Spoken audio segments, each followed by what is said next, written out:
Alors, bienvenue pour ce webinaire avec la participation exceptionnelle de notre marraine 2021, Laura Cambon. Je vais revenir après par rapport au déroulé de ce webinaire sur Laura. Donc, je lui laisserai la parole pour se présenter et puis surtout répondre aux questions. Je vais juste avancer sur la partie concours pour vous présenter l'édition 2021, le concours général, le prix général, le prix spécial, les attentes du jury, et puis ensuite, comme je viens de l'évoquer, on va laisser la parole à Laura pour en connaître davantage sur son parcours et puis sur ses attentes au niveau du concours. Je rappelle juste un point, c'est qu'il y a eu d'autres webinaires qui ont été faits ces dernières semaines, qui étaient beaucoup plus complets en termes de contenu, notamment sur la partie process de fabrication, l'innovation dans le packaging en verre, enfin tous ces sujets-là, et aussi des astuces en termes de faisabilité pour les projets, ce qui pourrait être des critères de sélection au niveau de la conception des projets. Donc, j'invite tout le monde à aller revoir le replay qui est disponible dans l'espace candidat du site internet du concours Veralia Design Awards, dans la boîte à outils, dans l'onglet Back to Basic. Voilà, donc il y a le replay disponible et il y a également le support de présentation à télécharger. Donc l'édition 2021, pour faire court, c'est la 12e. Donc on est quand même sur un concours qui a eu quand même beaucoup de reconnaissance au niveau de l'univers du design et du packaging, hein, avec énormément de journalistes qui suivent ce concours et puis aussi des écoles qui participent. Chaque année, on a encore plus d'écoles qui participent. Donc dans l'univers évidemment du design, mais aussi des beaux-arts, de la conception de packaging et ça va même au-delà des frontières parce qu'on a aussi des écoles belges, suisses, anglaises. On en a aussi en Afrique du Nord et au Canada. Voilà, donc on traverse même les frontières. Et donc ça nous a pour conséquence aussi de faire émerger certains candidats qui voient leur projet commercialisé. Donc là, vous avez deux exemples. Et il y en a un troisième, là je vais révéler un secret, mais il y en a un troisième dans les cartons. Donc on espère que dans les prochains mois, on puisse révéler encore un nouveau succès avec une réalisation de candidats. Au niveau de Veralia, c'est un concours qui existe aussi dans les autres pays où Veralia est présent. Donc, il y a aussi des finales internationales qui ont lieu régulièrement et qui permettent de mettre en valeur le plus beau projet ou les plus beaux projets de chaque pays. Et c'est aussi une manière de voir la capacité d'innovation de ces jeunes pousses de designers dans chaque pays où Veralia est présent, donc essentiellement en Europe, mais aussi en Amérique du Sud et puis en Ukraine. Au niveau de la partie concours, évidemment, il y a quelque chose à gagner, hein, sinon ça serait beaucoup moins drôle. Chaque candidat peut gagner jusqu'à 1 000 euros, donc s'il est désigné lauréat. Et ça, c'est le premier pas. Et puis le deuxième pas, c'est peut-être de voir son projet commercialisé. Et ça, c'est vraiment la cerise sur le gâteau. Et ça vaut pas que pour les lauréats, parce que c'est pas parce que vous ne gagnez pas que votre projet n'a pas de valeur et que nous n'allons pas le présenter à nos clients pour que celui-ci se positionne pour lancer un nouveau produit. Et c'est comme ça que ça fonctionne. Il nous faut toujours le concours d'un acteur de l'agroalimentaire ou des boissons pour lancer, développer une nouvelle forme verrière. Au niveau du planning, je rappelle les dates clés. La plus importante à retenir, c'est le 31 mars parce qu'elle arrive à grands pas et c'est la date limite à la fois pour s'inscrire mais aussi pour déposer vos projets. Au-delà de cette date, il sera trop tard. Donc allez-y, là on est sur la dernière ligne droite. Il reste encore quelques jours pour affiner vos projets et surtout vérifier que votre projet est complet et bien mis en valeur. Je vais y revenir tout à l'heure sur les éléments à publier sur le site internet pour votre dépôt de dossier. Un autre rappel également sur le planning. le jury va délibérer, voter pendant la période d'avril à mai. Ensuite, on a une période de silence qui va être nécessaire pour nous pour réaliser les maquettes des lauréats, et la remise des prix avec l'annonce officielle des lauréats se fera le 2 juillet. Donc tous les candidats qui participent au concours auront un retour sur leur projet à cette date-là. Évidemment, si d'ici fin mai, ils n'ont pas de retour de notre part, ça veut dire qu'ils ne font pas partie des lauréats, mais ça ne veut pas dire que leur projet n'a pas été de qualité. Et donc dans notre tour qu'on fera le jour de la remise des prix, on indique aussi ces éléments-là, que si le projet a été shortlisté, enfin voilà, la position du candidat, pour aussi valoriser les beaux projets, parce qu'il n'y a qu'un lauréat par catégorie, et donc c'est important aussi de faire un retour sur chacun, parce que c'est un travail important, et d'avoir un retour critique sur les points forts et les points faibles de chaque projet. Ça permet aussi d'avancer. Donc on met c'est un honneur pour nous aussi de finir cette édition avec ce retour individualisé pour chacun. Au niveau des thématiques, alors je vais commencer par ce qu'on appelle la thématique générale. Alors, petit rappel sur la partie organisationnelle du concours, vous avez la possibilité en tant que candidat de participer donc à cette thématique générale. Vous allez voir qu'il y a plusieurs sous-catégories, hein, ce sont des marchés, donc vous pouvez participer à cette thématique, et vous pouvez également participer au prix spécial. Chaque année, le prix spécial est différent en termes de périmètre, en termes de sujet, en termes de livrables attendus. Donc cette année, on est sur une forme verrière également, mais il y a d'autres années, c'est sur du décor. On a eu de la réalisation vidéo une année, enfin voilà, on varie.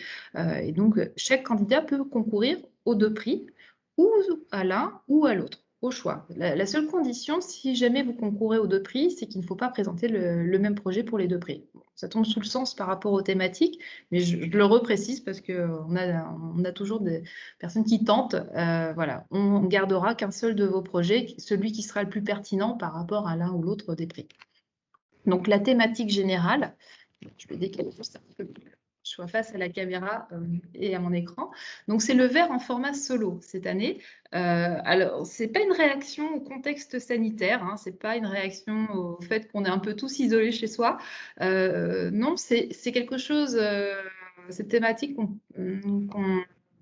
pensé il y a déjà depuis quelques mois, bien avant l'épisode Covid, parce que c'est une tendance de consommation de vouloir avoir un format d'emballage individuel pour avoir sa juste portion, la juste dose du produit qu'on veut consommer, aussi bien liquide que plat cuisiné, plat alimentaire. Alors, ce n'est pas pour être chacun dans sa bulle de manière complètement individuelle, au contraire, c'est plutôt pour s'adapter aux exigences alimentaires de chacun, aux exigences qu'on peut aussi avoir à un moment donné dans la journée, qui n'est pas forcément celle qu'on partage avec les personnes avec qui on est.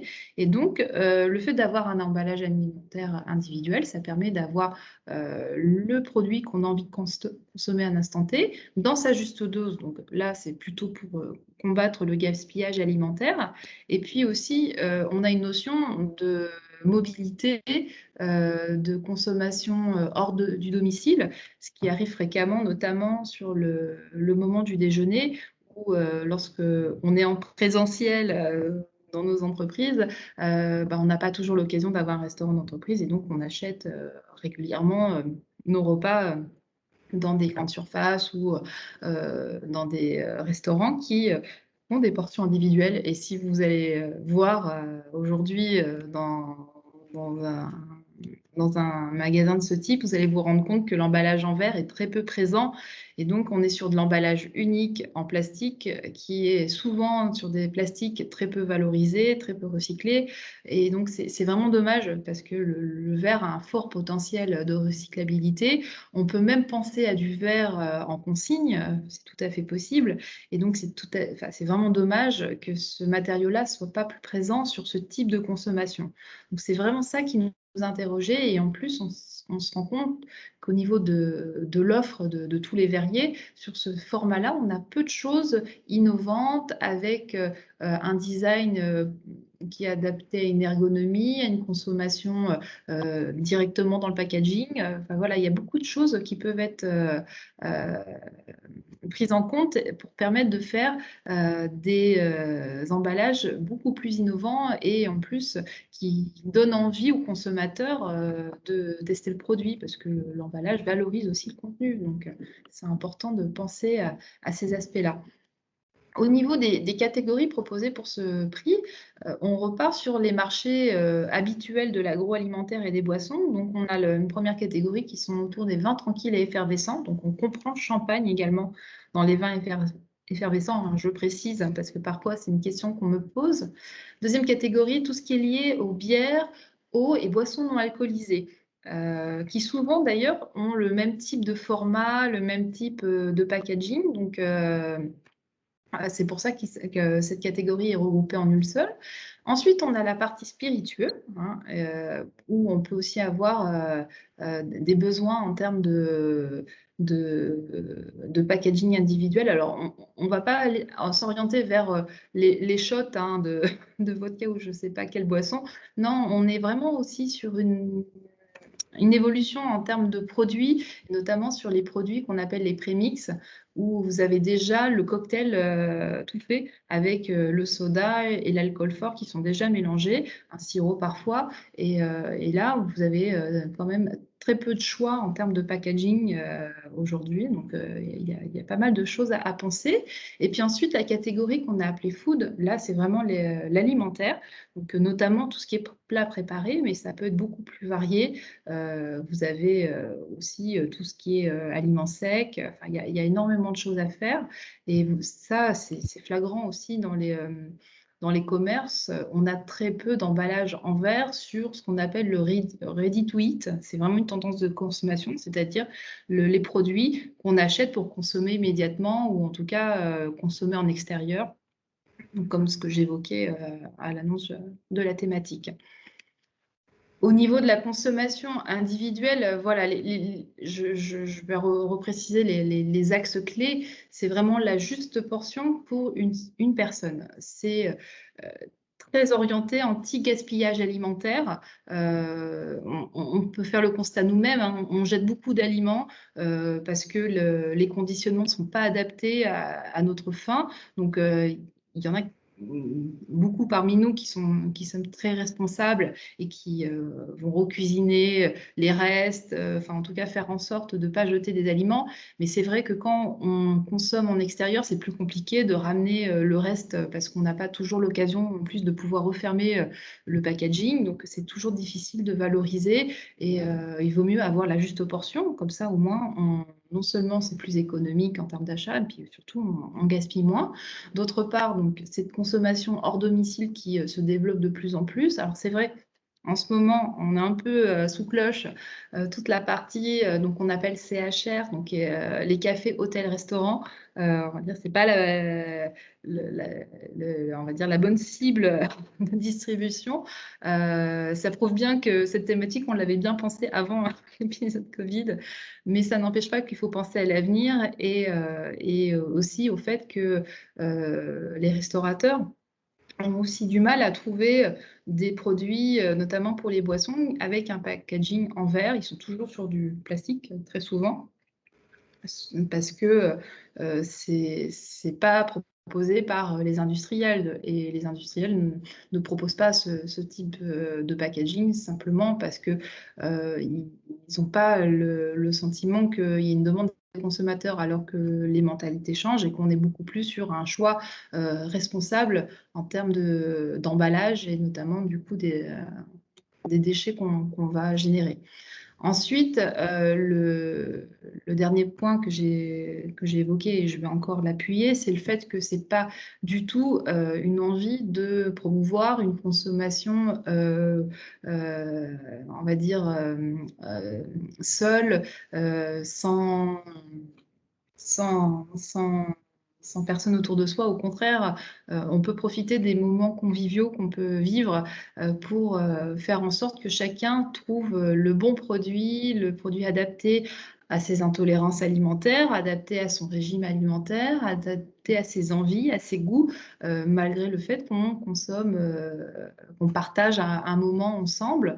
Donc je pense par exemple à quelqu'un qui ne souhaiterait pas boire d'alcool, hein, au moins elle pourrait avoir la juste contenance pour une boisson un peu améliorée, voilà, aussi festive, ou quelqu'un qui aurait une allergie alimentaire, qui pourrait avoir aussi son plat toujours très gustatif, voilà, enfin, pas simplement le plat bis, non, d'avoir vraiment le plat de qualité dans la proportion adaptée à une personne. Juste pour vous faire un petit overview de ce qui existe aujourd'hui dans les rayons, voilà les types de packaging. Alors, il y a des formes qui sont très standards, il y en a d'autres qui ont plus d'originalité. En tout cas, on a une offre encore plutôt confidentielle, mais qui se développe de plus en plus sur du format individuel. Et vous pouvez faire l'exercice dans les rayons des supermarchés. Vous allez vous rendre compte qu'on a de plus en plus de formats individuels. C'est une tendance qui, d'ailleurs, se développe aussi sur d'autres secteurs d'activité. On voit aussi au niveau des cosmétiques, avec toutes les contraintes liées au transport aérien, où on a vu se développer des packaging avec des plus petits formats qui permettaient aussi de tester des produits au lieu d'acheter un produit dans son format grande taille et du coup de peut-être être déçu parce que c'est peut-être pas ce qu'on attendait. Et ben là, on peut utiliser une version plus petite en test. Et donc, l'alimentaire peut aussi s'inscrire dans ce registre-là où on peut avoir des petits formats pour tester de nouvelles boissons, de nouveaux aliments avant d'acheter le format familial. Je vous rappelle aussi que dans la boîte à outils du site internet des Verallia Design Awards, on a tout l'aspect spécification technique sur cette thématique. Là, c'est un échantillon des pages du document où vous retrouvez aussi des indications sur les formats possibles avec des exemples de produits fabriqués par Verallia. Comme ça, vous voyez aussi en termes de proportion, les cotes, ce qui peut être envisagé. Vous avez aussi des informations sur le type de bouchage en fonction du produit du marché final visé. Et puis aussi en fonction de chaque catégorie, vous avez des informations sur les tendances de consommation qui peuvent vous aiguiller sur un choix de contenu. Donc vraiment, je vous invite à en prendre connaissance parce que le webinaire n'a pas vocation de rentrer dans ce niveau de détail, donc n'hésitez pas à aller consulter ces documents. Maintenant, je vais venir au prix spécial. Donc, comme je l'ai évoqué, vous pouvez concourir pour le prix du concours général, le verre en format solo, et aussi participer au prix spécial si vous avez de l'inspiration. N'hésitez pas. Chaque année, on a des candidats qui participent aux deux. Et ce qui est étonnant, c'est que souvent, on a des très beaux projets pour les deux. Et voilà, moi, je suis quand même épatée de voir on va dire l'inspiration qu'ont les candidats pour proposer deux projets avec de très belles qualités à chaque fois.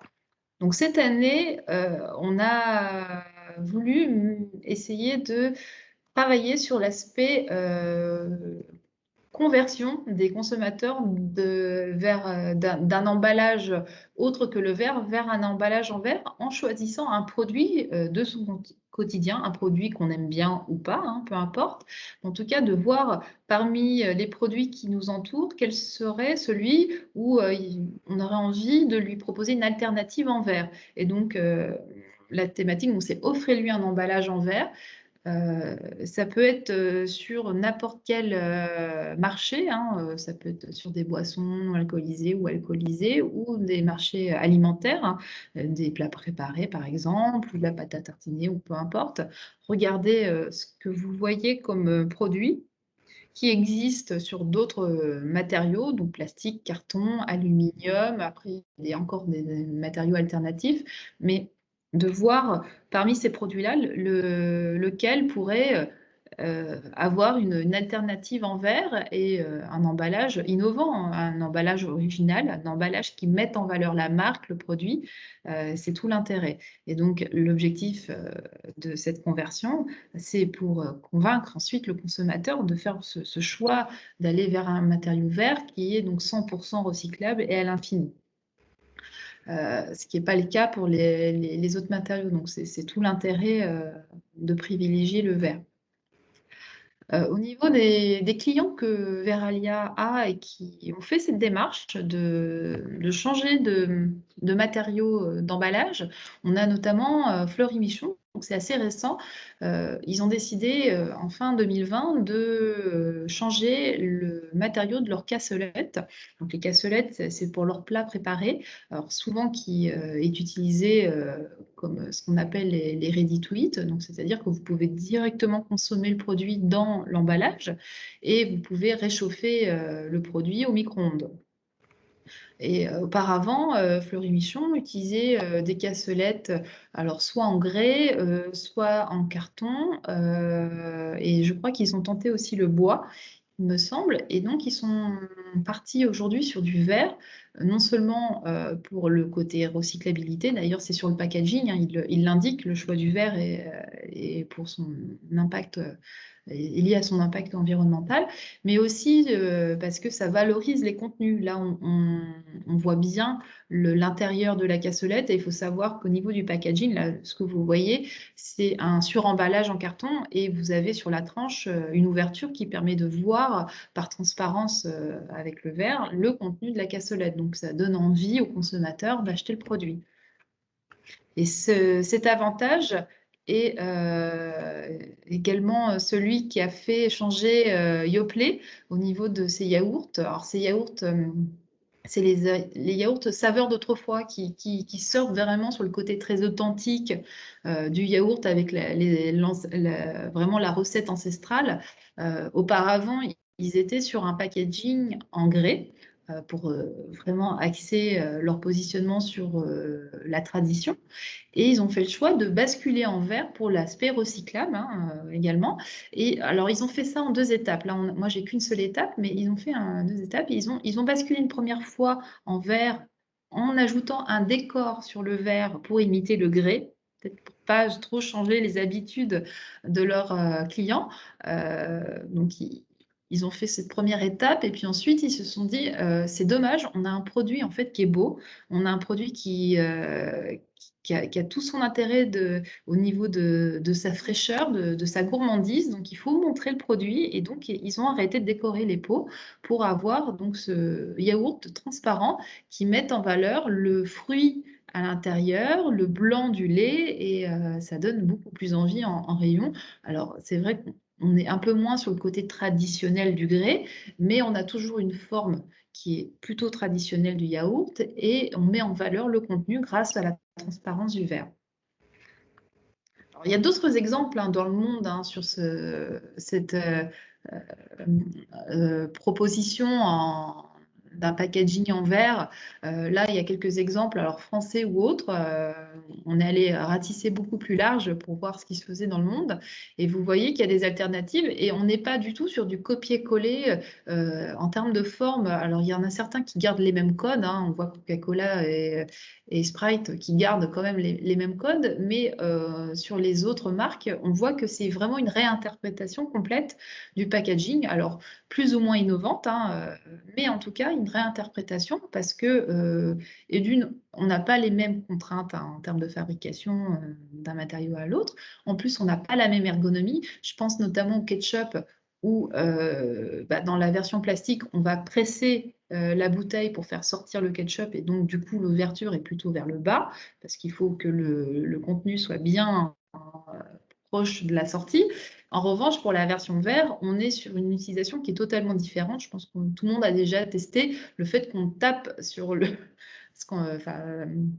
cul de la bouteille, on va dire ça comme ça, sur la piqûre de la bouteille pour faire descendre le ketchup. Et donc là, on peut le faire parce qu'on est sur un contenu rigide et c'est notre manière de consommer le produit. Donc on a la même chose avec le miel également. Alors, voici d'autres situations également où on a une alternative en verre. Et c'est vrai qu'on valorise davantage le produit dans un emballage en verre et c'est flagrant là, on se rend compte que finalement on a plutôt l'impression d'avoir une montée en gamme sur la version verre. Ça aide les marques à se positionner aussi d'une autre manière et parfois, pour un même produit, elles proposent les deux packaging en fonction du réseau de distribution. Donc, quand on veut faire une montée en gamme pour distribuer dans les épiceries fines, il est bienvenu d'avoir plutôt un packaging vert. Là, ce positionnement est en train de changer parce qu'on a l'aspect écologique qui rentre en ligne de compte où on s'aperçoit que l'emballage en verre est mieux valorisé, mieux recyclé. Et donc, maintenant, les marques se positionnent sur ce type de packaging pour ses qualités éco-responsables et communiquent davantage sur ce choix-là. Donc, c'est plus simplement élitiste, non, c'est plutôt un positionnement en termes environnementaux de privilégier un matériau qui est sain et qui est recyclable à 100% et à l'infini. Pour faire la différence face au jury, je vais vous donner quelques clés et notamment vous indiquer quel est l'envers du décor parce que c'est une partie que vous ne voyez pas. Hein, c'est pas, on ne rend pas public notamment les délibérations du jury, mais c'est important d'avoir connaissance de la manière dont c'est fait pour trouver les leviers qui pourraient mettre en valeur votre projet et faire en sorte que le jury ne soit pas indifférent à votre proposition. Alors déjà, pour vous expliquer la composition du jury. Il est composé pour moitié de parties prenantes de l'industrie agroalimentaire et des boissons, donc c'est-à-dire les clients de Veralia. Donc là, vous avez quelques exemples en termes de logos de clients qui ont participé, mais bon, voilà, c'est tous les grands noms de l'industrie agroalimentaire qui participent. On a aussi des acteurs qui sont plutôt liés à l'innovation, au design et packaging, donc les journalistes, des agences de design, des blogueurs, tout cet écosystème autour du packaging et du design en lui-même. Et puis à chaque fois, on a la caution aussi d'une ou d'un parrain qui participe et qui est plutôt de l'univers du design, qui nous apporte aussi ce regard vraiment lié à la création de produits, la création d'un objet, et qui n'est pas forcément le regard que peut porter un industriel de l'agroalimentaire qui est très orienté développement commercial, cible client, enfin voilà, business, qui n'est pas du tout orienté non plus faisabilité technique parce que ça c'est lié plutôt à Veralia, mais qui a un regard qui est plutôt orienté sur l'innovation et l'originalité, la complexité aussi en termes de design. Enfin, voilà, ces aspects-là. Donc, on est vraiment sur un jury pluriel, ce qui permet parfois d'avoir des surprises en termes de lauréats parce que il y a des aspects que nous, verriers, on n'aurait pas forcément identifiés et qui émergent au moment des échanges entre chaque membre du jury. Donc, au niveau du déroulé entre le moment où vous allez déposer votre projet et le moment où vous allez être désigné comme lauréat, il y a plusieurs étapes. Et la première, ça va être une présélection des projets, simplement pour éliminer ceux qui ne rentreraient pas dans les critères de sélection du concours, c'est-à-dire ceux qui ne seraient pas industrialisables, qui auraient dont le design ne permettrait pas une fabrication dans nos usines. Donc, c'est lié à tout l'aspect faisabilité. Donc, je vous renvoie au replay du webinaire qui est disponible et tous les éléments techniques disponibles sur le site internet pour vous donner justement ces clés pour éviter les erreurs en termes de faisabilité. D'autre part, il y a aussi un aspect lié à la commercialisation des produits. Il faut qu'on puisse mettre quelque part le nom du produit, les informations légales. Donc, il faut ce qu'on appelle une zone étiquetable. Et ça, c'est important. Parfois, on a des projets qui sont très intéressants, mais il n'y a aucun endroit où on peut imaginer de mettre une marque, de mettre les ingrédients de composition. Et ça, c'est indispensable. Et ça fait partie des critères du cahier des charges que doivent prendre en compte le designer lors de la conception d'un packaging. Ce n'est pas que un beau produit, ce n'est pas que un bel objet, et il y a aussi des contraintes liées à la vie de cet objet et donc à la commercialisation du produit. Ensuite, il y a la partie caractère innovant du projet en lui-même, et puis surtout l'intérêt pour le consommateur. Ça peut être lié à l'ergonomie, notamment de la forme, le respect de la thématique, et puis l'intérêt commercial, parce que si vous proposez un projet où on sait pertinemment que très peu de consommateurs l'achèteront en magasin, là on est plutôt sur un objet d'art plus qu'un objet de consommation courante pour les marchés des boissons et des produits alimentaires. Donc il y a quand même cet intérêt-là. Donc voilà, on élimine. C'est quand même pas mal de projets, hein. On est surpris chaque année que malgré les supports communiqués, il y a encore des choses qui ne sont pas bien identifiées. Donc on élimine malheureusement beaucoup. Et puis on garde donc environ, donc c'est une moyenne, environ 60 projets qui vont être soumis au vote du jury. Donc là, ce sont le pool de jury que je vous ai présenté, la plurielle, qui va voter en ligne pour désigner les meilleurs projets par rapport à cette shortlist. Et c'est là que c'est important de vraiment marketer votre projet, notamment en termes de visuel, en termes de titre, de nom de votre projet et de présentation. Parce qu'il va y avoir une première impression, donc c'est la capture d'écran que j'ai mise sur la page, une première impression liée au visuel que vous allez mettre en avant. Et si il y a un intérêt lié à ce visuel, le membre du jury va aller plus loin, va regarder votre dossier, va pouvoir prendre plus connaissance de votre démarche créative. Mais si vous avez un visuel qui ne parle pas, qui ne donne pas envie, malheureusement, le jury va passer à côté parce que vous n'aurez pas tapé dans l'œil. Donc, c'est vraiment important de penser à cet aspect-là de marketer. Et c'est pour ça qu'on vous explique un peu l'envers du décor, parce que c'est ça qui va pouvoir aussi faire la différence. C'est dommage de passer à côté d'un beau projet quand le visuel n'est pas vendeur. Et puis enfin, on va avoir une shortlist des 8 meilleurs projets par catégorie. Et ces 8 meilleurs projets vont être soumis à ce qu'on appelle une délibération du jury. Donc, normalement, on se réunit tous dans une pièce. On ne sait pas cette année si on pourra le faire. Mais en tout cas, on espère. Et là, c'est un débat ouvert entre chaque membre du jury qui va défendre un peu ses chouchous et avec son regard, son point de vue, son expertise, son bagage. Et ce qui est surprenant, c'est que souvent, ceux qui ont eu les meilleures notes au niveau du vote en ligne ne sont pas forcément les lauréats. Donc, ça veut dire que ces échanges-là sont très importants parce que ça permet aussi d'avoir un autre regard sur les projets proposés. Et puis enfin, voilà, on désigne les lauréats et là, ils ont la joie d'avoir la bonne nouvelle. On les contacte pour les informer qu'ils ont été choisis. Donc voilà les critères de choix au niveau des 2 étapes, donc la présélection et la partie jury. Moi, je vais juste m'attarder juste sur la partie jury, parce que j'ai déjà évoqué la présélection. Sur la partie jury, voilà, c'est surtout comme on part du principe que tous les projets remplissent le cahier des charges, sont faisables industriellement, sont innovants, respectent toutes les contraintes, et maintenant on va vraiment regarder plutôt ce qui est le plus de chaque projet pour identifier les lauréats, donc la valeur ajoutée apportée par rapport à l'utilisation du produit, le côté esthétisme, évidemment, et puis la valorisation du matériau vert. C'est important aussi que ça soit une manière d'utiliser toutes les qualités de ce matériau pour sublimer le contenu.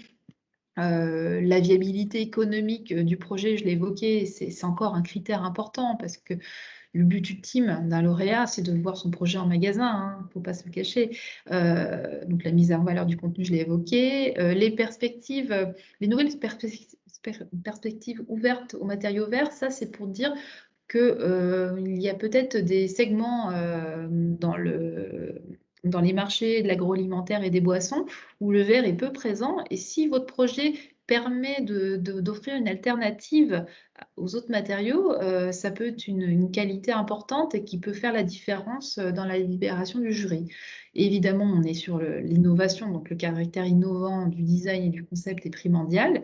Et puis, il y a aussi la qualité de votre dossier. On est surpris aussi chaque année de voir la qualité des dossiers proposés, les recherches, la réflexion, le cheminement dans la réflexion. Enfin, c'est très enrichissant et c'est souvent aussi ces éléments-là qui vont faire la différence sur un projet avec une forme qui peut paraître au premier abord assez simple. Et finalement, chaque élément de cette forme est très réfléchi par rapport au positionnement du produit, à la manière dont il doit être consommé. Enfin, et ça, c'est le dossier qui peut nous l'apporter. C'est votre réflexion. Donc, il ne faut vraiment pas hésiter à étayer vos choix d'arguments que vous avez identifiés. Voilà à quoi ressemble le vote en ligne du jury en plus gros plan. Donc, vous voyez qu'il y a un visuel qui est mis en avant. Et donc, c'est là qu'il faut faire la différence, surtout que vous êtes en concurrence avec les autres projets. Donc, il faut vraiment que votre visuel donne envie d'aller plus loin. C'est tellement frustrant pour nous de voir des beaux projets où le premier visuel, celui que vous choisissez comme étant celui à mettre en avant, n'est pas du tout représentatif de la qualité de votre projet. Donc vraiment, encore une fois, soignez cet aspect-là, marketez votre projet. Et c'est quelque chose que vous allez devoir appliquer toute votre vie de designer. C'est-à-dire que si vous faites des créations sublimes, innovantes, incroyables, que vous ne savez pas les mettre en avant, les présenter, vous allez vous fermer des portes. Donc vraiment, travailler cet aspect-là, c'est un bon exercice dans ce concours de mise en avant de ces réalisations. Voici quelques exemples de synthèses qui ont été soumises. Donc, ce sont des lauréats des années passées, mais ce n'est pas pour copier, hein, c'est juste pour vous montrer ce qui peut être proposé. Alors après, chacun fait avec son niveau, notamment en termes de réalisation visuelle. Hein.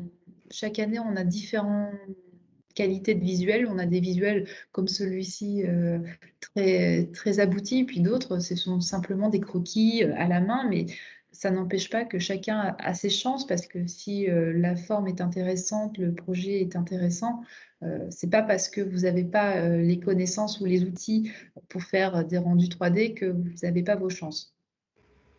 Voilà des exemples de dossiers complets, et c'est là qu'on voit l'intérêt du partage de tout ce qui est inspiration, cheminement de réflexion. C'est ça aussi qui explique pourquoi on est arrivé au projet final et qui donne tout le sens, toute l'histoire de ce projet. Voilà, encore un dossier où on voit les inspirations et on comprend mieux pourquoi on a cette forme facettée avec ces inspirations art déco. Au niveau des livrables attendus pour le projet, il y a donc 2 documents PDF. Donc le premier, c'est juste une synthèse très simple, une page recto verso qui, comme son nom l'indique, synthétise votre projet. Et ensuite, il y a le dossier technique. Et là, vous y mettez ce que vous voulez. Vraiment tout ce qui peut apporter du plus à votre projet, tout ce qui peut étayer votre réflexion sur le sujet, tout ce qui peut nous permettre de mieux comprendre où vous voulez nous emmener. Donc allez-y, argumentez. Voilà, après, c'est pas la peine d'en mettre des tartines, mais en tout cas, argumentez pour pouvoir vendre au mieux votre projet. Et puis surtout, choisissez ensuite vos images. Il y en a une qui est principale, donc c'est celle qui sera vue dans la partie vote du jury, mais il y a aussi des images complémentaires que vous pouvez ajouter. Et n'hésitez pas, si vous pouvez, à me proposer des images avec des mises en situation, des instants de consommation. C'est intéressant. Là, j'ai mis quelques exemples des lauréats de l'année dernière. Vous voyez qu'on n'est pas du tout sur le même type d'image, mais à chaque fois, on a quand même une proposition qui permet de bien voir le projet et enfin, ça donne envie d'aller plus loin, ça donne envie de faire le clic qui nous permet d'accéder au dossier. Je rappelle où se trouvent tous les outils, hein, une dernière fois, pour vous aider à réaliser votre projet. Donc, il y a la boîte à outils de l'espace candidat du site Internet, où il y a tout l'aspect contraintes techniques, informations sur les thématiques, les webinars, et puis il y a aussi les doudontes pour vous aider à ne pas faire d'erreurs. Il y a aussi une checklist pour vérifier que vous avez bien mis tous les éléments pour vous donner toutes les chances d'être lauréat. Donc, vous pouvez vérifier cela. Et puis, en plus, on fait un petit teasing sur qu'est-ce qui se passe après si votre projet tape dans l'œil d'un client, comment ça se passe un développement de produit. Et puis, il y a aussi le groupe du concours qui poste régulièrement des astuces sur le concours. On a aussi les sites internet du groupe Veralia qui peuvent aussi être une source d'inspiration. On a le site internet de Veralia qui est en train de changer. Dans les prochains jours, il sera différent.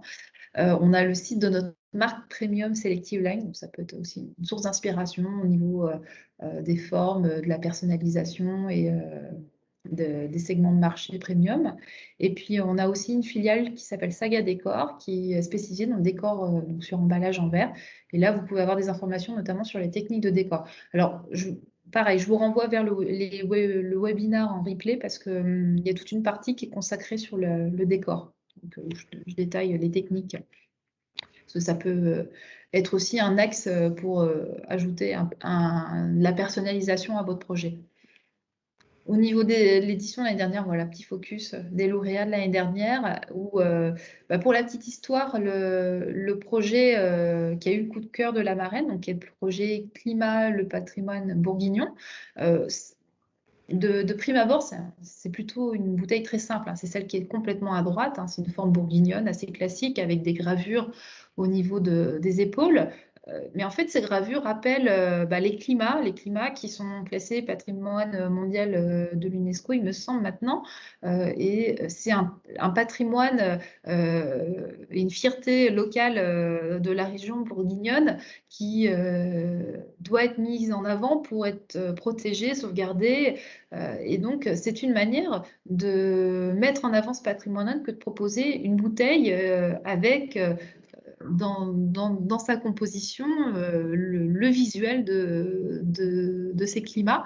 Le but de cette bouteille, et on en fait l'étude en ce moment, c'est de la proposer aux vignerons bourguignons pour qu'ils puissent mettre en avant, au travers de cette bouteille, le contenu, leur patrimoine, le terroir de cette région et de ces spécificités liées à ces climats.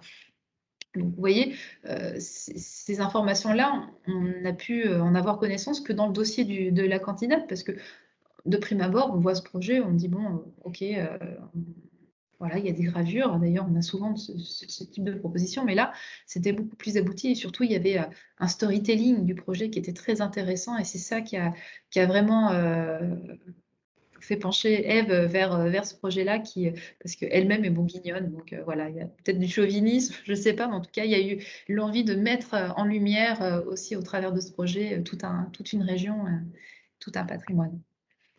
Le prix spécial de l'année dernière, on était autour de la consigne et du réemploi. Et donc là, l'idée, c'était de proposer aux acteurs qui sont en capacité d'utiliser des bouteilles consignées, donc notamment café, hôtel, restaurant, de leur proposer pour le vin aussi des bouteilles consignées, parce que sur le segment du vin, il n'y a pratiquement pas de bouteilles consignées, réemployées. C'est plutôt proposé sur les sodas notamment et absolument pas sur les alcools. Donc là, c'est un choix de proposer une bouteille avec une forme plutôt simple, hein, qui permette de faciliter la manipulation et aussi qui résiste à l'érosion naturelle liée au réemploi. Donc il y avait ce choix-là. Donc à la fois la bouteille de gauche, donc, qui était très simple dans son design et très, comme son nom l'indique, essentiel, qui permet de faciliter le réemploi. Et l'autre projet, lui, qui était plutôt orienté sur comment tirer parti d'un défaut qui apparaît lors de la réutilisation d'une bouteille, c'est-à-dire l'érosion, le rodage, pour en créer quelque chose d'esthétique. Et donc, le candidat avait proposé une gravure avec la cannelure des sièges de bistrot. Et à force d'être utilisée, le haut de ces gravures allait blanchir à cause du rodage et donc donner un effet enfin, un peu plus, avec beaucoup plus de relief, on va dire, sur cet aspect de bouteille un peu bistrot, quoi. Donc c'était ça un peu le positionnement du candidat ou de la candidate. Je me souviens plus, hein, c'était une candidate. En tout cas, voilà, intéressant. Donc pareil, hein, sur ce type de projet, vers un lien de travail avec des acteurs locaux sur la réintroduction de la consigne et du réemploi. Donc, on espère pouvoir, dans les prochains mois, prochaines années, avoir dans nos cafés, hôtels, restaurants aussi des bouteilles qui sont réutilisées et ça nous permettrait de limiter aussi l'impact de notre consommation sur l'environnement. Et voilà, j'ai fini pour ma partie.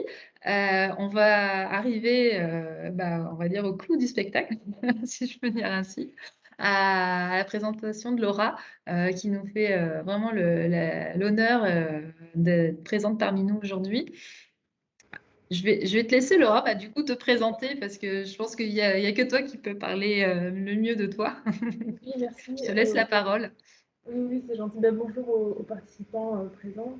Moi aussi, je suis très honorée d'être la marraine. Et donc, voilà, pour présenter en 2 mots mon activité. Donc, je suis créatrice verrière. Alors, moi, je suis plutôt orientée dans le design d'objets liés à l'espace, donc plutôt des panneaux décoratifs ou des luminaires, et pas vraiment en fait du design de produits euh, type bouteille ou alimentaire ou art de la table. Euh, et voilà, donc ça fait combien de temps? Donc ça fait environ 2 ans que je me suis lancée dans cette activité, mais ça vient en fait à la suite aussi d'une expérience chez Lalique, en fait, la cristallerie Lalique, où je travaillais en tant que designer, toujours sur ce type en fait de produits, panneaux décoratifs, panneaux d'espace et luminaires. Et donc voilà, suite à ça, qui était plutôt une expérience de conception, donc sur ordinateur, j'ai voulu l'allier à la fabrication et voilà, élargir les zones de travail, vraiment être à toutes les étapes en fait de conception jusqu'à la fabrication, la commercialisation et tout le reste. Et donc je me suis formée au CERFAV, donc en Lorraine, et je me suis lancée donc à mon compte et ouvert mon atelier ici à Bordeaux. Voilà. On a d'ailleurs des candidats hein, de ton école hein, qui participent. Oui, c'est vrai, oui, ça ne m'étonne pas. Et d'ailleurs, Eve, je pense, la marraine précédente, avait fait aussi cette école, cette formation au CERFAM. Donc c'est une école assez riche où on apprend voilà, toutes les techniques en fait, verrières, que ce soit du vitrail, au soufflage, au décor à froid. Donc voilà, c'est très riche. Ouais, c'est très complet finalement. C'est très compliqué. Ouais. Après, on ne peut pas aborder, enfin, on est obligé de choisir en fait son secteur, mais on perçoit tout dans un premier temps en intégrant la formation. Ouais. Et ça, c'est hyper intéressant. Voilà pour la présentation. Je vais couper le partage simplement pour bien voir Laura. Juste avant de laisser la parole, on a quelques participants, mais juste pour en savoir un peu plus sur toi et ton activité, qu'est-ce qui t'a fait choisir une orientation vers le travail du matériau vert, notamment dans ton choix d'études, hein, finalement, dès le départ, et puis maintenant aujourd'hui dans ton activité, qu'est-ce qui fait que tu as envie de travailler le verre plus qu'autre chose? Alors, en fait, dans mon choix d'études, ça s'est vraiment fait sur le tard. Finalement, c'était vraiment un hasard total. Moi, je ne pensais pas que le verre était. Enfin, je n'y avais vraiment pas pensé dès le départ. Donc, c'était lié à une rencontre, en fait, la rencontre de la personne qui m'a permis d'intégrer la maison Lalique, enfin, qui m'a permis voilà, de faire un stage. et qui s'est bien passé. Finalement, ça a vraiment accroché. J'ai découvert vraiment tout cet univers du verre que je ne connaissais vraiment pas. Donc, c'était vraiment un pur hasard. Et voilà, c'est une jolie, un joli hasard pour le coup, parce que ça m'intéresse énormément. Et voilà, ça crée une passion aussi. Et c'était une révélation. Révélation, bah, je sais pas, non, petit à petit, en fait, c'est découvrir le savoir-faire, déjà qui, de loin, enfin, d'extérieur, me paraissait très complexe. Moi, je n'envisageais pas du tout comment c'était fabriqué, quelles étaient toutes les techniques, en fait, de travail à chaud, à froid. Donc là, c'était un apprentissage chez Lalique, par la visite des usines, par voilà, l'apprentissage et technique, et aussi esthétique, en fait, toute la dimension esthétique développée autour de cet aspect technique, qui est le soufflé moulé et tout l'aspect sablé, satiné, qui fait l'identité en fait de la marque. Donc oui, c'est découvrir en fait le processus de fabrication, et c'est ça moi qui m'intéresse, et qui, à partir de ces contraintes de processus, quel développement esthétique, quel univers esthétique on peut faire, et voilà, c'est ça qui a nourri et qui m'a donné envie aussi de fabriquer moi-même, et voilà, de développer mon propre vocabulaire par le verre. Voilà. Après, qu'est-ce qui m'intéresse dans le verre, tout ce que vous avez pu évoquer aussi, l'aspect durable, en fait, qui est hyper intéressant, le fait voilà, que ça puisse aussi durer longtemps, laisser une trace, mais aussi sa dimension un peu fragile aussi. Donc, dans l'esthétique aussi, je pense que ça y ajoute. Après, tout l'aspect aussi, toutes les couleurs qui sont assez incroyables, liées aussi aux pigments, enfin pas les pigments, mais au métal en fait qu'on utilise pour colorer le verre. Enfin, voilà, c'est la dimension esthétique et technique liée que je trouve très intéressante. Voilà. C'est le champ des possibles qui est assez large, Oui, la oui, créativité qui n'a pas de limite finalement grâce aux matériaux verts. exactement, il n'y a pas de limite. Après, dans mon activité, elle est hyper orientée, en fait, elle est très contrainte justement par la limite. C'est vraiment, mais enfin, par la technique du fusing que j'utilise, associée aussi à la structure, et à partir voilà, de cette contrainte assez forte, et d'équipement aussi, et de fabrication. Moi, ce qui m'intéresse, c'est voilà, de tirer comment, comment déployer au maximum cette technique, et tirer le fil au maximum. Voilà. Je voulais juste faire une petite parenthèse pour les participants. Si vous voulez poser des questions, n'hésitez pas à vous manifester. Parce que moi, j'ai des listes de questions qui ont déjà été posées, donc je vais les poser. Mais en tout cas, n'hésitez pas, hein, parce que c'est l'occasion. Hein. Vous avez la chance de pouvoir aborder Laura en live. Donc, n'hésitez pas à saisir cette opportunité. Moi, j'avais une interrogation, Laura, à propos de ce choix du matériau vert, et notamment, est-ce qu'il y a des pièges à éviter aussi en termes d'utilisation ou en termes de fabrication? Est-ce qu'il y a des choses qui, voilà, à force de faire, que tu as apprises et qui te laissent voilà, où tu as certaine vigilance, parce que c'est un matériau qui est plutôt, enfin, qui est vivant. Enfin, nous, on le définit comme ça. Oui, c'est un matériau assez complexe, en fait, déjà, ne serait-ce que dans la cuisson du verre, enfin, la cuisson fusing, par exemple, que j'utilise. Il y a vraiment une courbe de cuisson extrêmement rigoureuse, en fait, à la température près, qui respecte aussi des paliers de cuisson et de recuisson du verre, pour pas que celui-ci voilà, éclate, ou pour pas créer des chocs thermiques, par exemple, ou pour pas le fragiliser. Donc tout ça, c'est voilà, un matériau très en fait, Exigeant. Hein. exigeant, c'est ça, beaucoup plus que la céramique, par exemple, ou que le métal, enfin plutôt le métal que la céramique d'ailleurs. Mais voilà, donc il faut respecter vraiment cette dimension-là. Après, il y a le poids aussi du verre qui est assez, enfin, qu'il faut intégrer, parce que voilà, c'est pas du, c'est pas léger, donc c'est des choses à manipuler, ça peut être assez lourd, mais voilà. Moi, j'ai intégré cette dimension-là, par exemple, en travaillant l'aspect module, donc comment segmenter mes éléments pour éviter d'avoir à supporter un gros poids. Enfin voilà, j'ai été vraiment confrontée à cette dimension-là que j'appréhendais pas forcément au départ. Et après, le verre, bah, c'est coupant, donc dans la découpe, faut se prémunir. Voilà, ça arrive assez souvent que je me coupe et Oui, ça coupe, oui. à l'usage. Voilà. Ça, faut pas le dire, faut mettre des gants. Bon, bah, c'est le cas, mais ça finit par transpercer à un moment. Voilà. Effectivement. Alors, c'est vrai que ton univers, c'est pas celui de l'emballage alimentaire, mais tu es quand même une consommatrice, hein, donc tu as forcément une sensibilité par rapport à ça. Toi, qu'est-ce que tu en penses de cette aujourd'hui de l'emballage alimentaire, de ce que tu vois dans les magasins? Enfin, quel est ton regard de designeuse, de consommatrice? Enfin, voilà, on peut élargir, hein, on a toutes les casquettes. Oui, oui, mais le regard de consommatrice, c'est clair, ben, je trouve ça hyper intéressant en fait, comme thématique. En fait, ça pallie vraiment à un manque. Ben, c'est clair qu'on trouve. Enfin, il n'y a pas encore de choix, et pourtant, ben, c'est hyper important d'aller dans cette direction. Donc, c'est vachement bien d'orienter voilà, l'innovation dans ce sens, pas créer des éléments, enfin des emballages qui soient plus en plastique ou plus forcément en aluminium, mais du verre. Enfin, ça va dans l'évolution, moi qui me paraît logique, vers la consommation durable en fait. Voilà.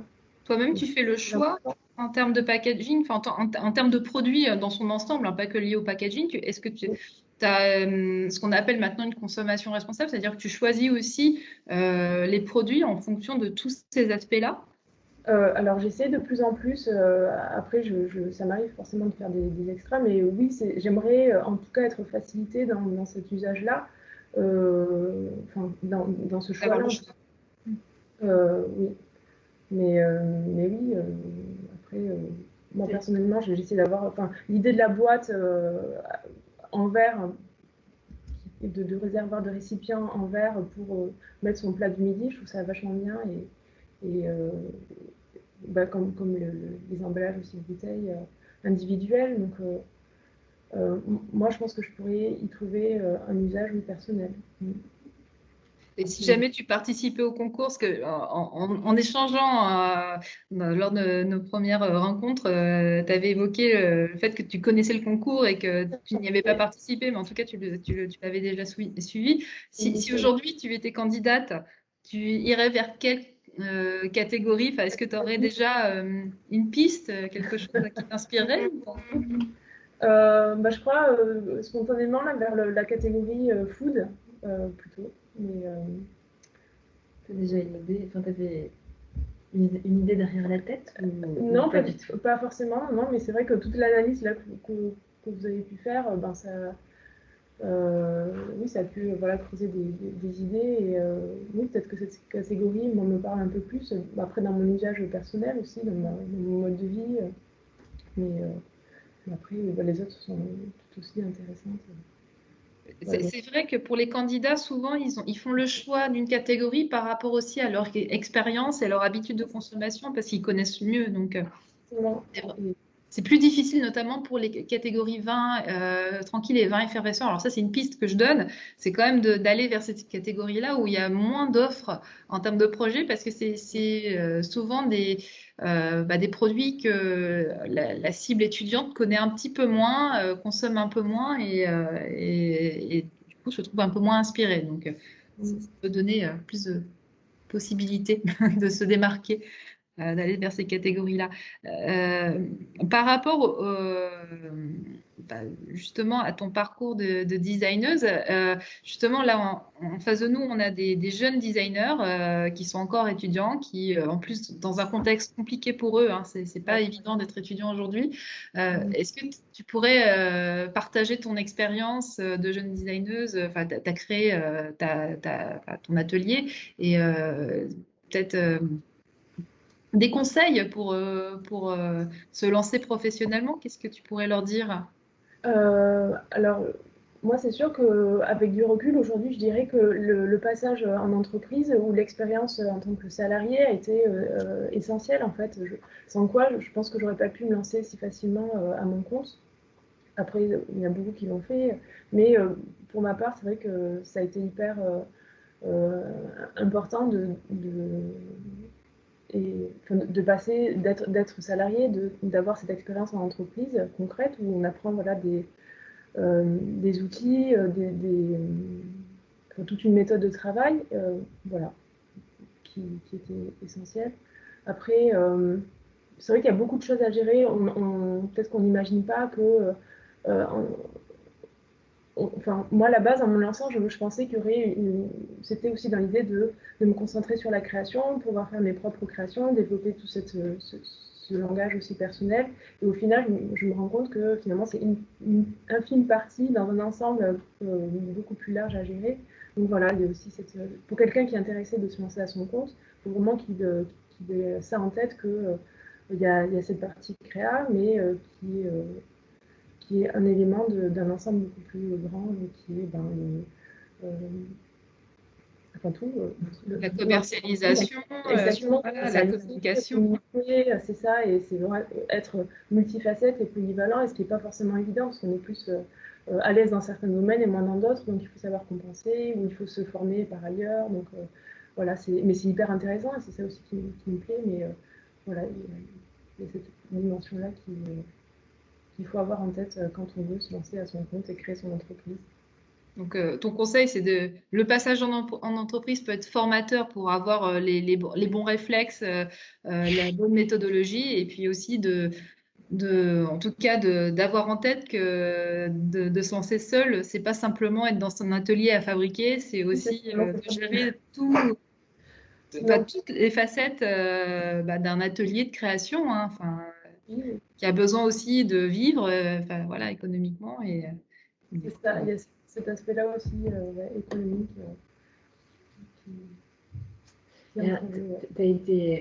T'as participé toi aussi à des concours, j'imagine. Oui. Et donc aujourd'hui, tu passes de l'autre côté, tu passes dans les coulisses.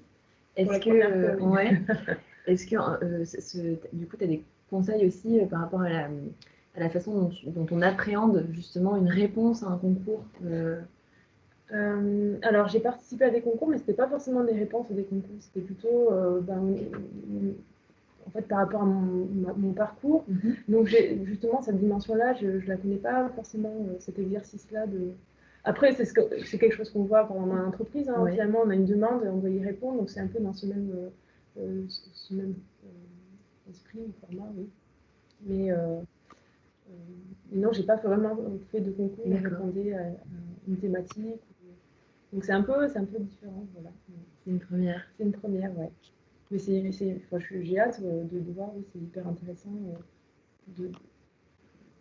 Et justement, quand tu verras les projets, alors quels seraient tes critères qui feraient que tu aurais envie de donner ton coup de cœur? Vraiment, les points où tu seras beaucoup plus regardante. Si un candidat t'écoute et a envie que tu tapes, que son projet tape dans ton œil, qu'est-ce qu'il doit faire? Quels sont les points d'intention? Alors, donc oui, il y a des éléments un peu rationnels, mais après, il y a aussi l'aspect être surpris. Je pense que voilà, être surpris par un projet, donc ça, c'est difficile de le qualifier. Mais sinon, je pense la dimension vraiment éco-responsable, qui est la thématique en elle-même. L'aspect aussi esthétique, moi, je suis assez sensible. Hein, et peut-être la poésie aussi du projet, l'histoire qu'elle peut raconter. Enfin, voilà. Est-ce que tu as une sensibilité aux couleurs, par exemple les couleurs, oui, en effet, tout mon travail tourne autour de la couleur aussi, donc ça peut être un élément auquel je suis sensible aussi de la couleur, ouais. Bon, bah voilà, il y a déjà une première clé.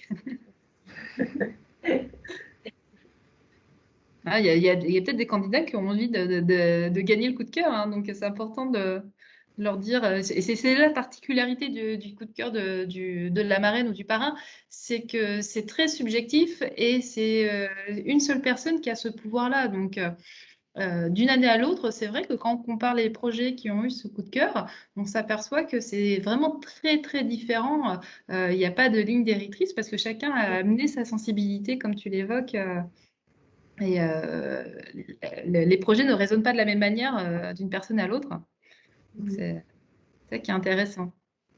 Vraiment intéressant. Je trouvais ça hyper intéressant, oui, le choix de Eve l'année dernière. Je ne l'avais pas perçu comme ça, en fait, sur la présentation, mais la transcription du climat sur la bouteille avec des. Voilà, Donc, il n'y a pas uniquement l'aspect vraiment esthétique, mais il y a ce côté plus subtil aussi, symbolique aussi, poésie aussi dans le message, ce que ça peut évoquer. Donc, ça, C'est un projet engagé, hein. C'était vraiment un Oui, projet engagé. Et je pense que le coup de cœur de Eve était orienté vers cela, c'est-à-dire par la notoriété du concours, de mettre en lumière aussi ce terroir et cette spécificité liée à ce territoire qui est très peu connue d'ailleurs et qui peut aussi faire la différence pour les vignerons. Donc c'était une manière voilà, de souligner ce point-là. Et c'est vrai que chaque année, voilà, il y a un regard qui est différent et c'est vraiment, enfin, pour les autres prix, on valorise un projet, on gratifie un projet par toutes ses qualités, alors que le coup de cœur de la marraine ou du parrain, là, c'est vraiment un parti pris, c'est-à-dire qu'on a envie de mettre en lumière un, un élément enfin, en tout cas, qui semble important aux yeux du parent de la marraine. Euh, et c'est ça qui fait la différence et l'intérêt de ce coup de cœur. C'est qu'à chaque fois, il y a toujours des surprises et c'est aussi l'occasion de gratifier un projet qui n'a peut-être pas fait un consensus, mais qui a toute sa valeur. Et notamment, Climat, c'était ça. Il n'y a pas eu un consensus sur ce projet-là en tant que lauréat parce que la forme était assez classique, mais en tout cas, il y avait énormément de valeur et c'est ça que Eve a souligné. Donc, on a hâte de voir le choix de Laura. Et curieux. Moi, je voulais juste rebondir enfin, un peu sur la question précédente, sur l'aspect du concours en lui-même. Le fait d'être de l'autre côté de la barrière, si je puis dire. Même si tu n'as pas toi-même participé à un concours, est-ce que tu aurais des conseils à donner par rapport à ce que tu sais du monde professionnel? Parce que finalement, comme tu l'as dit, le concours, c'est exactement comme un cas pratique, hein. C'est comme un client qui vient te taper à la porte en disant j'ai un cahier des charges, faites-moi une proposition. Donc, quels seraient tes conseils face à ce type de demande? Alors oui, c'est vrai que c'est délicat, il faut savoir jongler avec tous ces éléments, la contrainte technique, puis la présentation, l'aspect esthétique, enfin, c'est assez délicat en fait, mais quel conseil Déjà être dans le sujet, être pertinent, peut-être aussi se laisser inspirer par le projet, se l'approprier, y mettre aussi sa vision personnelle ou quelque chose qui touche, c'est ça qui permet de démarquer vraiment du reste. Donc oui, il y a mené de sa personne, je pense, et son regard aussi qui est singulier. C'est vrai sur ce concours-là, on a des échanges avec les candidats ou les lauréats sur le fait que la particularité, c'est aussi d'avoir un cadre très précis. C'est pas simplement de la création où on a carte blanche. Là, on a une contrainte qui est liée à l'industrie. Et c'est ça aussi l'intérêt, c'est qu'on est vraiment dans une situation professionnelle. On est vraiment dans le cas pratique avec la vie, la vraie vie, avec des choses qu'on peut faire, des choses qu'on peut pas, des prérequis. Enfin voilà. Et ça, c'est parfois difficile à appréhender, notamment quand on est encore en formation, c'est de travailler avec un cadre qui est quand même assez contraint, mais sur lequel on attend quand même beaucoup d'innovation d'expression de soi, enfin de sa personnalité. C'est ce qui est difficile. C'est ça qui est plus intéressant aussi, en fait, la création libre, c'est, c'est moins intéressant. Enfin, je trouve ça bien, finalement, de comment on reprend une liberté, comment on contourne, comment on crée voilà, quelque chose de différent, d'autre ou de personnel, malgré toutes ces contraintes. Voilà, c'est hyper inspirant, en fait. Je pense que ça déploie la créativité. Ah oui, complètement, oui, oui. Oui, oui, c'est ça qui l'oriente aussi, mais je pense que les multiples contraintes, ça n'empêche pas d'être hyper créatif aussi, ou d'y amener son regard très personnel. Bah, on dépasse les limites, c'est ça. Et d'ailleurs, il y a les limites du concours en lui-même, il y a aussi les limites du matériau vert aussi. Ah Et oui. c'est important de voir, bah, on va dire, les contraintes du matériau vert pour pouvoir les dépasser et valoriser toutes ses qualités. Enfin, en tout cas, dans la présentation du concours, c'est ce qu'on essaye d'amener, c'est qu'on fait un état des lieux, on dit voilà, il y a énormément de qualités, après il y a des contraintes, il y a aussi des défauts, et le but c'est de vraiment valoriser toutes ces qualités-là parce que ces qualités-là, elles sont à la fois importantes sur la partie environnementale, mais aussi sur la partie santé, enfin, le niveau de la consommation, sur la valorisation des produits. Enfin, il y a énormément de choses à faire. On a des participants qui sont silencieux ou timides, je ne sais pas, ou qui ont trouvé toutes les réponses à leurs questions. Je leur laisse encore une main tendue s'ils veulent prendre la parole, qui n'hésitent pas. Il ne faut pas être timide, on est entre nous. Je ne sais pas si tu as envie d'ajouter quelque chose pour conclure. Est-ce que dernier conseil avant de partir, je ne sais pas, ou Comment voilà, répondre? l'inspiration du moment, ton état d'esprit, je ne sais pas. Bon courage, oui, non, je serais pas. Je serais pas. Non, mais j'ai vraiment hâte de voir tout ça, ouais. Ça va être vraiment très riche. Ouais.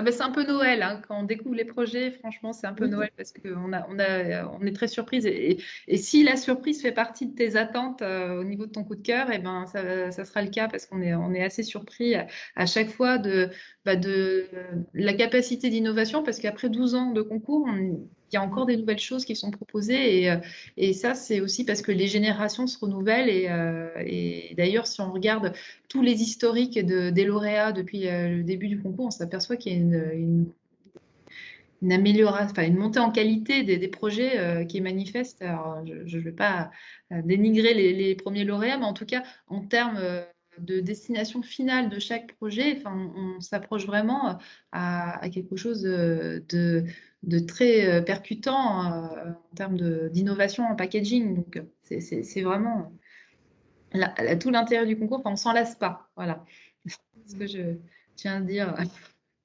Donc, surtout pour les candidats qui nous écoutent, euh, voilà, ne lâchez rien. Dernière ligne droite, ne lâchez rien. Vous avez encore tout à donner.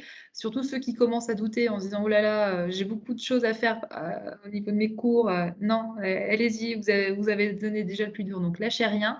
Et on a hâte de voir vos projets et surtout, on a hâte de vous rencontrer parce que bah, si vous êtes lauréat, c'est une occasion pour nous de vous rencontrer et c'est toujours un plaisir de découvrir chaque profil et chaque parcours et puis de vous mettre dans la lumière, mettre en avant votre réalisation, votre travail.